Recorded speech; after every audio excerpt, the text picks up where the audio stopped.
23 রংপুর 5 মিঠাপুকুর উপজেলার সম্মানিত ভোটারদেরকে জানাচ্ছি আন্তরিক কৃতজ্ঞতা এবং ধন্যবাদ। মাননীয় সংসদ সদস্য জনাব মোহাম্মদ গোলাম রব্বানী, রংপুর 5। বিসমিল্লাহির রহমানির রহিম। মাননীয় স্পিকার, আপনাকে ধন্যবাদ আমাকে দুটি কথা বলার সুযোগ দেওয়ার জন্য। সেই সাথে আজকে প্রথম সংসদে কথা বলার সুযোগ পেয়ে মহান আল্লাহ তাআলার দরবারে শুকরিয়া আদায় করছি, আলহামদুলিল্লাহ। সেই সাথে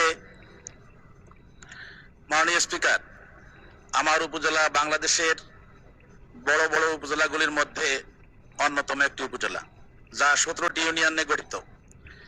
এই উপজেলার সীমান্ত ঘেঁষেই দিনাজপুর জেলার নবাবগঞ্জ উপজেলা, পাশে ফুলবাড়ী উপজেলা, বিরামপুর উপজেলা এবং হাকিমপুর উপজেলা, যা বাংলাদেশের সীমান্ত ঘেঁষা। এই সমস্ত উপজেলা দিয়ে প্রতিনিয়তই আমাদের উপজেলায় অবাধে মাদক দ্রব্য প্রবেশ করছে এবং যত্রতত্র তা বিক্রি হচ্ছে। আমাদের উপজেলার যুবকেরা ছাড়াও প্রতিদিন শত শত যুবক রংপুর শহর থেকে এই মাদক ক্রয় করার জন্য আমাদের উপজেলায় প্রবেশ করছে, যা নিয়ে স্থানীয় অভিভাবকগণ উদ্বিগ্ন। এজন্য অনতিবিলম্বে আমার উপজেলার পশ্চিম প্রান্তে দুটি গুরুত্বপূর্ণ জায়গা, বালুয়া বন্দর এবং রানীপুকুর বন্দরের পাশে দুটি পুলিশ ফাঁড়ি স্থাপনের জন্য আপনার মাধ্যমে মাননীয় স্বরাষ্ট্রমন্ত্রীর কাছে আবেদন জানাচ্ছি।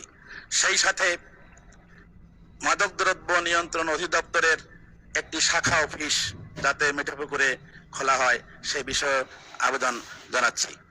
ধন্যবাদ মাননীয় স্পিকার।